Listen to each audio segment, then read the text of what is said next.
Hello, welcome, gorgeous replay viewers. If you would like to skip the first minutes of introduction, you might as well, because I've got a very special thing for people that have turned up live today.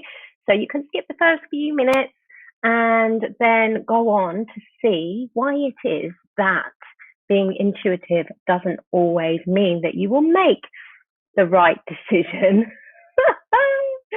And what to do about it. Okay, so welcome. My name is Tiffany Cristara. I am an inner transformation specialist, mouthful, and a courage catalyst.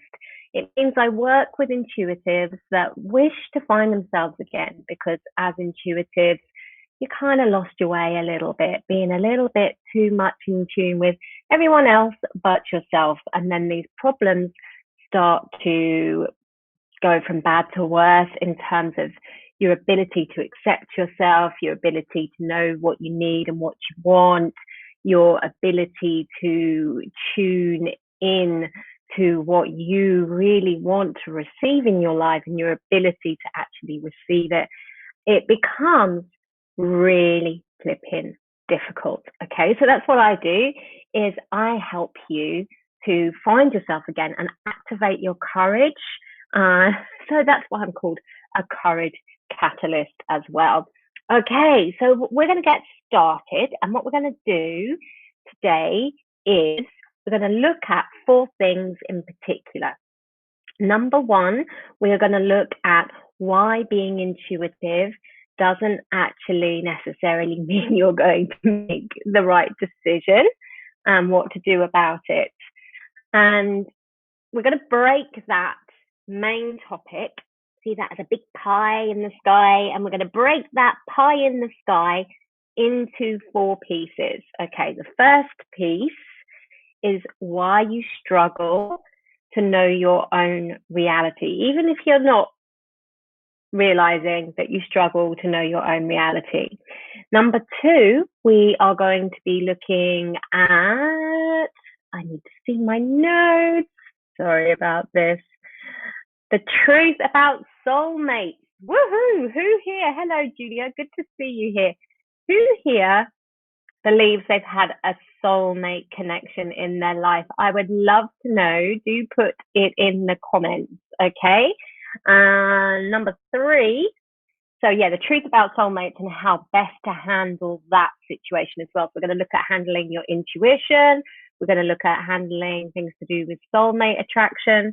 And also we're going to look at the 2 different types of intuition and what they require from you. That's the third piece. So first piece, reality.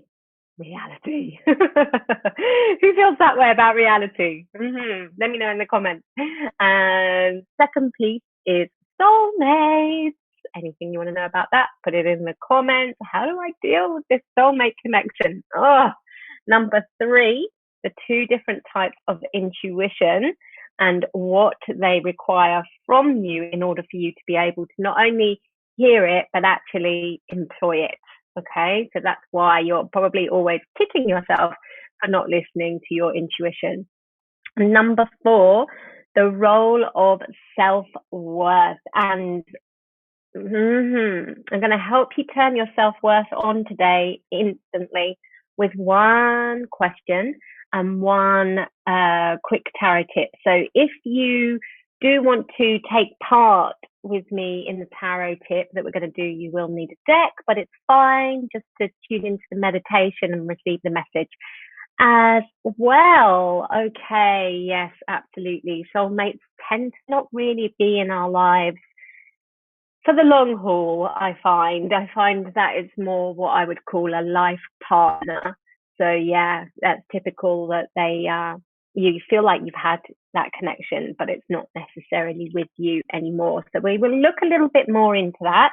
If any of you are here and you think, actually, you know what, I know someone, or my audience or my friends in general need to hear what's coming up, then please, I ask for you to tag and to share this, because more than ever now, I am standing for the intuitive that has lost themselves, and I am helping you to come through the other side, because that's been my journey. I am now there through the other side. We're always learning, we're always growing, but now I have a very clear framework of why things are the way they are when you're intuitive, and how to actually turn that around.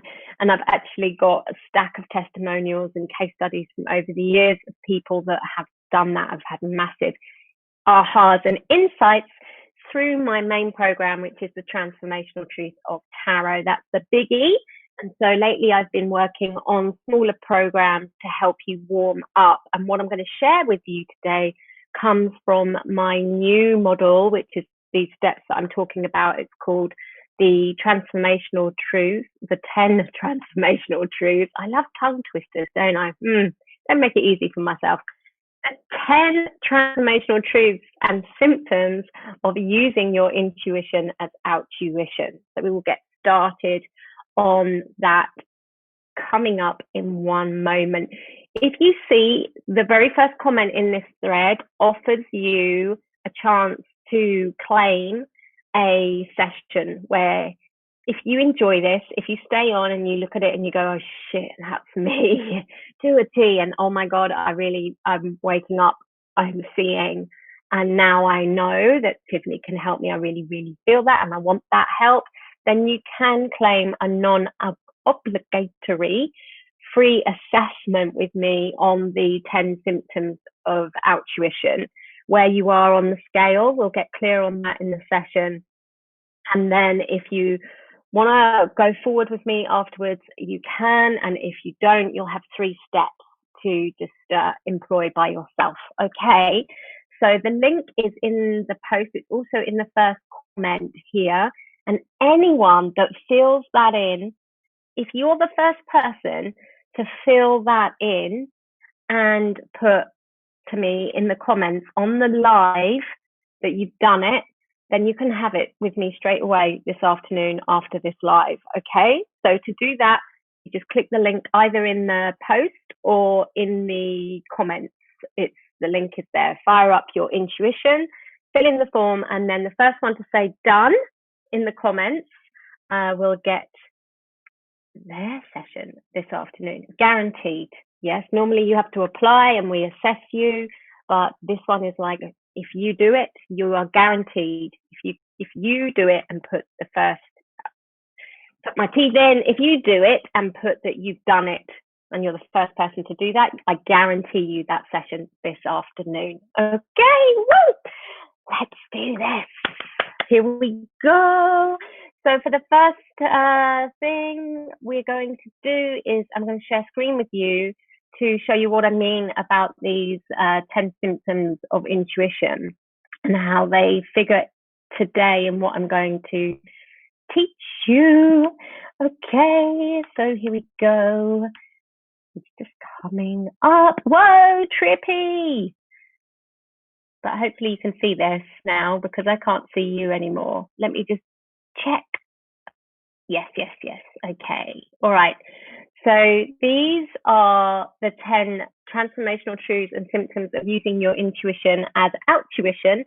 And this is the workbook that will be available for you very soon. And the last 2 lives I've done in the group, I started last week, was on over-emotional understandings. So that was on Wednesday last week. You can go back and look at that one. And feeling everything personally. Okay, and now we are on to the struggle to know your own reality. So when you're an intuitive, it's quite likely that you tend to have a lot of over-emotional misunderstandings, and you wonder why that is, because you'll value yourself as empathic, as caring, as nice, as loyal. And so why is it that there just seems to be a whole load of over-emotional misunderstandings? Well, you want to know more about that? Check out the live from last Wednesday, okay? Part of it, though, I'll just give you a very quick rundown. Part of it is to do with boundaries. As an intuitive, it comes down to the fact that your very nature is to transgress boundaries. If it wasn't, you wouldn't be picking up things from other people, okay? So you're picking stuff up. You're reacting to stuff that isn't yours, and it makes things very complex. And sometimes you don't even know you're doing it. So this is why it feels personal. It's not just what somebody else says or what somebody else does that you take personally. It's like sometimes you actually identify it as yours, okay? And you're not even aware that you're taking it personally. And so that's how it struggles, or how it feeds into the struggle to know your own reality, okay? So it's like, oh my God, I don't know, is this mine? Is this yours? And you might even think that you are actually acting from your own reality, and you're not. You're acting completely from somebody else's. And imagine the havoc that plays with your life. It's not only that, but we're getting on to soulmates now. I've just done number one with you, the first slice of the pie. Okay, number two. So number one was why you struggle to know your own reality, even if you don't realize you do. Okay, we've just done that. Number two, the truth about soulmates and how best to handle this powerful initiation. Okay, so I'm going to stop sharing the screen because I think we need a little bit more of a personal one-to-one connection for this part. Okay, so number two, the truth about soulmates and how best to handle this powerful initiation. Is there anybody you know out there that needs to know this? Please tag them or share the video. Okay, here we go. If you are struggling to know your own reality, it's not just you taking on somebody else's reality as your own. It's also bleed throughs from past lives and also future lives.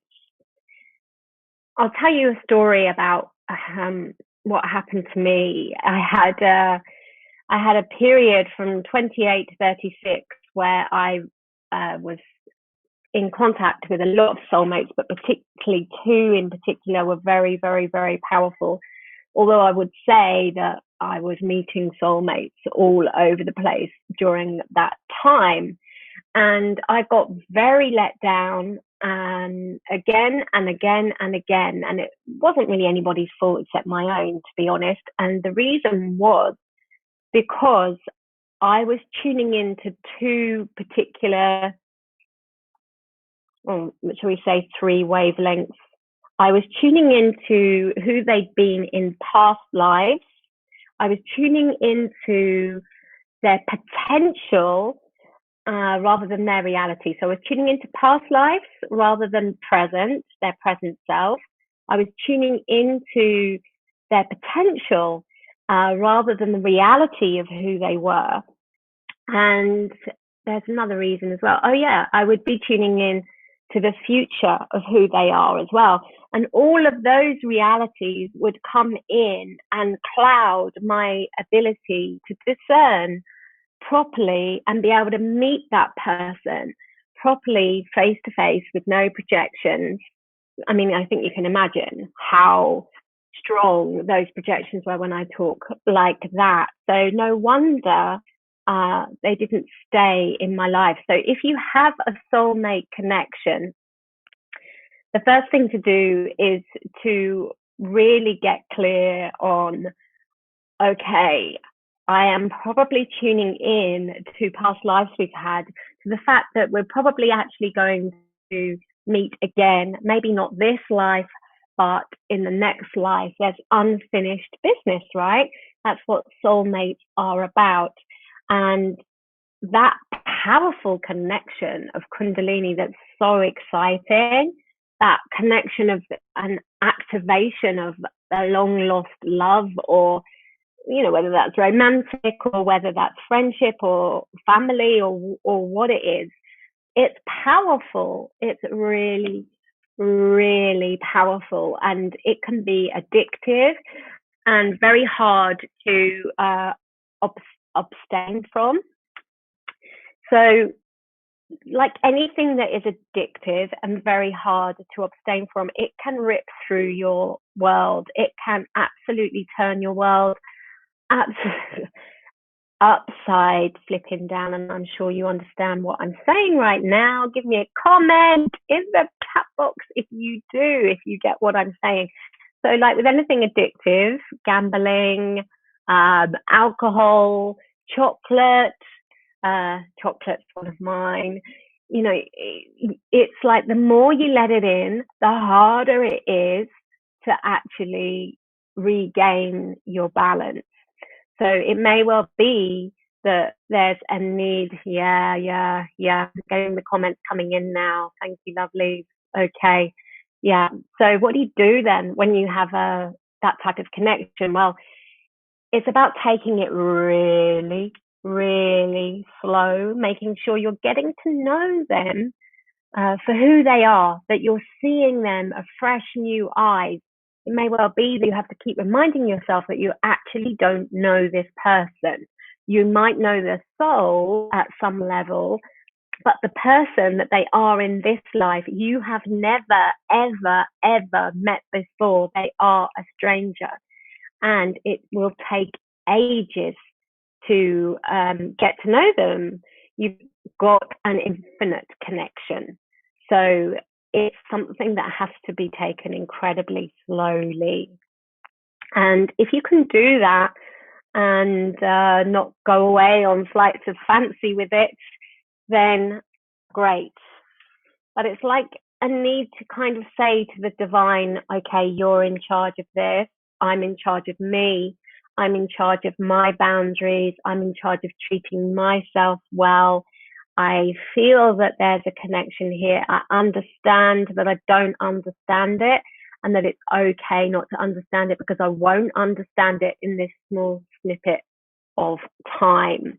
Okay, so those are some tips on how to deal with soulmates. And let's move on to the third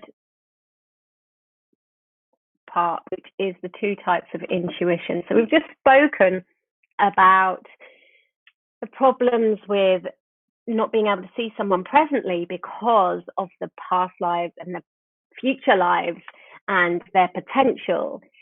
So what about listening to your intuition? Because that's really confusing as well. There's two types of intuition. One happens that is very, very, very fast. It comes in through the head, and it's like you have just been told. Okay, that is one type of intuition. Another type of intuition is a much slower, and it's about becoming really giving yourself time to sink into the feeling of it. It's a gut knowing. There are, we're bordering on things to do with clairaudience here, which means clear hearing. That's like the being told part. And the clear feeling, clairsentience, which is that slowing down, much slower part. And then you'd be like, well, Tiffany, there are other things as well, like clairvoyance. That's the third type of intuition. But let me just clarify what I'm talking about here, because we're getting into psychic senses and intuition. So to me, clairaudience, clairsentience, and clairvoyance are psychic senses. And I'm sticking to two types of intuition. Okay, the two types of intuition are being told something fast and actually needing to slow down to feel something through. Okay, so how do you know what to do? For instance, there's two times in my life that I will just give you an example of here. Number one was when I felt like somebody, a big guy, was going to land on my bare foot on a dance floor. And I kept thinking, oh, am I just fearing? Should I actually be moving or not? And then when it happened, I was like, did I create that?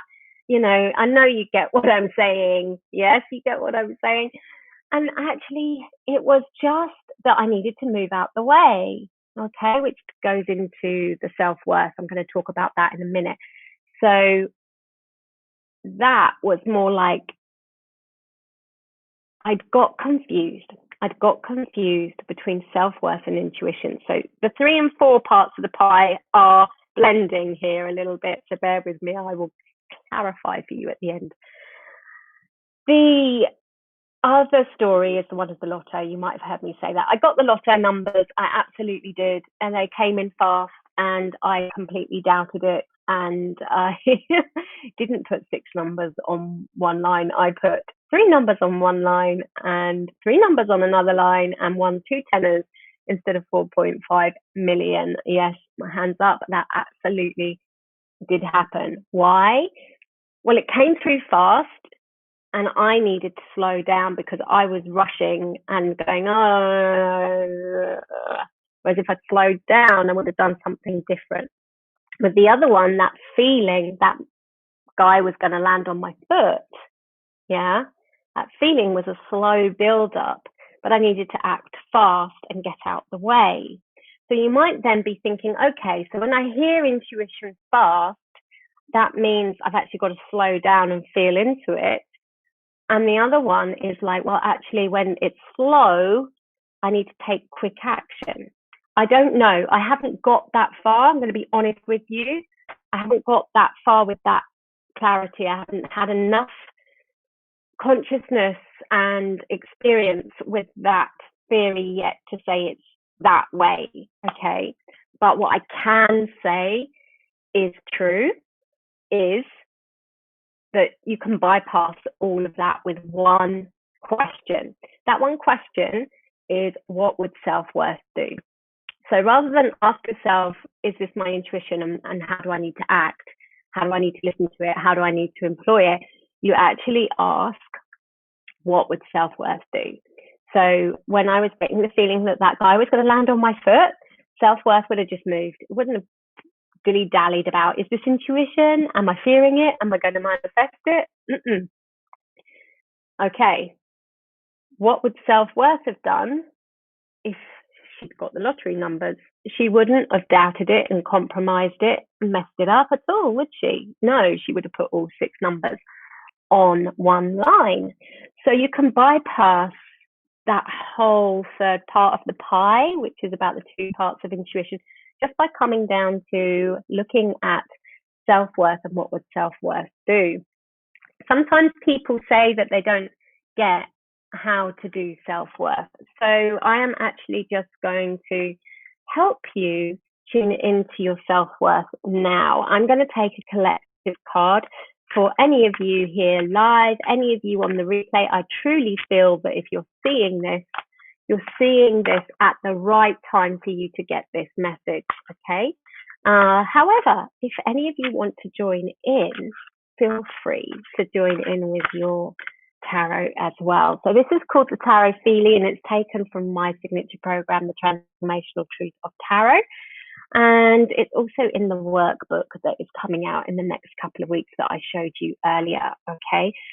It's a very powerful exercise, and it's something that you would benefit from my teaching on, because you can easily miss the point of it.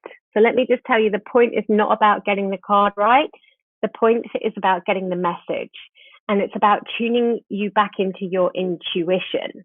So when people use tarot in the normal predictive sense, they're actually using their intuition. They're looking at the card outside of themselves, and they're looking at what is going to happen outside, okay? The difference between that and what I do, which is Transformational Truth of Tarot, Transformative Tarot. Transformational Truth of Tarot is my brand. Transformative Tarot is what it comes from, okay? And that is about helping you to tune back into who you are rather than the world around you, because it's only then really that things start to shift. You can only change yourself. You can't control the world around you. So the Tarot Feelie helps you get into your intuition, because you're not going to see it.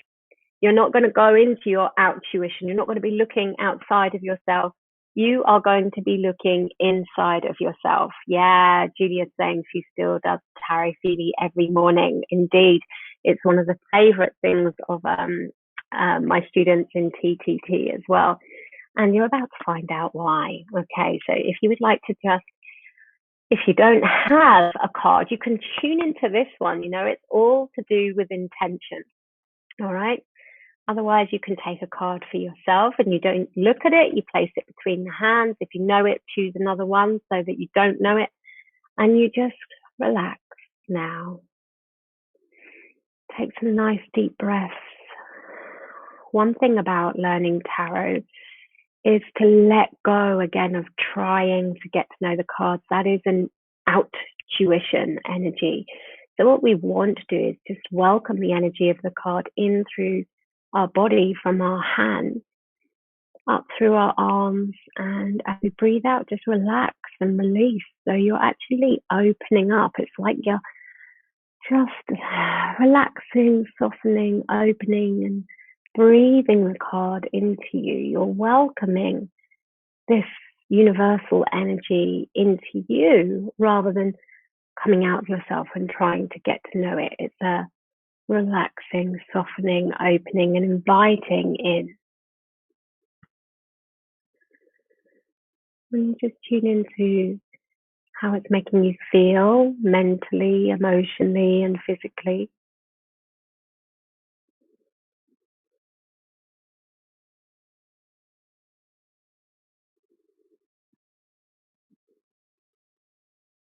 Keep relaxing and breathing it in and welcoming it in.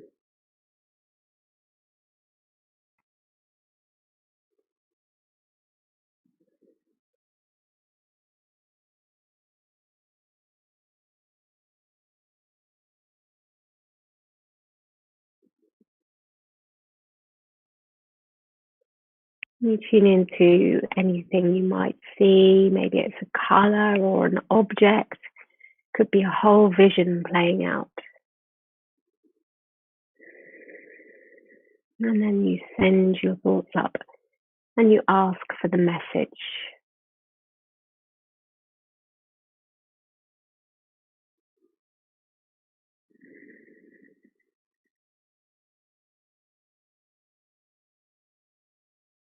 When you have that message, that's the exercise done.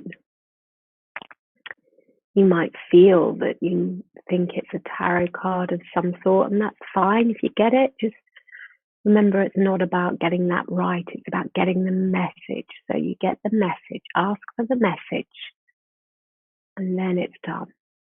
Okay, so then you can open your eyes again when you're ready. And if you've done one, please put it in the comments. And I am just going to end with a little Nine of Swords. Interesting. So, yeah. Well, what we're talking about here is all Nine of Swords, not knowing your own reality, the problems with soulmates, the confusion with intuition and self-worth. And that's what I do. I'm here to help you actually come out of this space, the Nine of Swords. So the message, it wasn't that I did, interestingly enough, should have told you the message before I turned it over, so there was more of a pow, but hey ho, this is how it happened. I did feel like there was a dragging through the back of my head. It was like I was being dragged up by spirit. And the message that I got was, just keep going. There's plenty more fish in the sea. And I'm trusting that that is a universal message for those of you here on the live and for those of you that tune in the replay, and that you are getting that message exactly at the time that you were meant to get it. Interestingly enough, I've just seen that somebody else has joined us. I think you might have missed the message, but so this is exactly what I'm on about synchronistically. But feel free to go back to the replay and look it up, okay? Because we are about to end, but I will be back with you on Friday to talk to you about why intuitives tend to tell a lot of stories and why that isn't necessarily great for your relationships either, and how to actually turn that around and how to use, I mean, storytelling is a gift. If you can tell a story, you can connect with someone, but it's about how you use it. Like, there are times you can tell stories and it just actually erode connection. So I'm going to help you get clear about how and when to best use your storytelling gift. And that will be Friday at 1 p.m. BST time. And for those of you that are like, actually, I really resonate with what Tiffany is saying, and I really would like to see a little bit more, if she can help me, then please do click the link and come through to get a session with me. It is non-obligatory. I will help you. We will go through the 10 symptoms and we will get some steps for you on that call. And if it turns out that, yes, we both feel like, aha, this is it, this is what we've been waiting for, then we can open up the world a whole lot more than you probably ever believed possible. Believe me on that one. Okay, let's just check through the comments. I felt empowered, in control, and relaxed. Visual of street bustling. Card was the moon. Wow. Visual of street bustling. Interesting, because the moon card has like quite an active street in a way. It has a road going up it and has a crayfish going up it and has a wolf and a dog either side of it. And it's amazing actually that you felt empowered, in control and relaxed, because the moon is often a time of emotional vulnerability. And so that's another thing that happens with the tarot feeling. It plugs you into your higher self. So it's like an antidote on, it's like a channeling of what you need for your highest good from your highest good, if that makes sense. Hey Sylvie, you got the Osho, Four of Fire, Four of Wands. Cool. I don't know what message you got, so I can't really feed back, but thank you very much for sharing. All right, so hopefully see you on Friday at 1 p.m.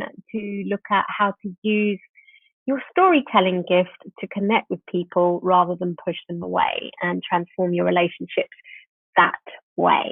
Okay?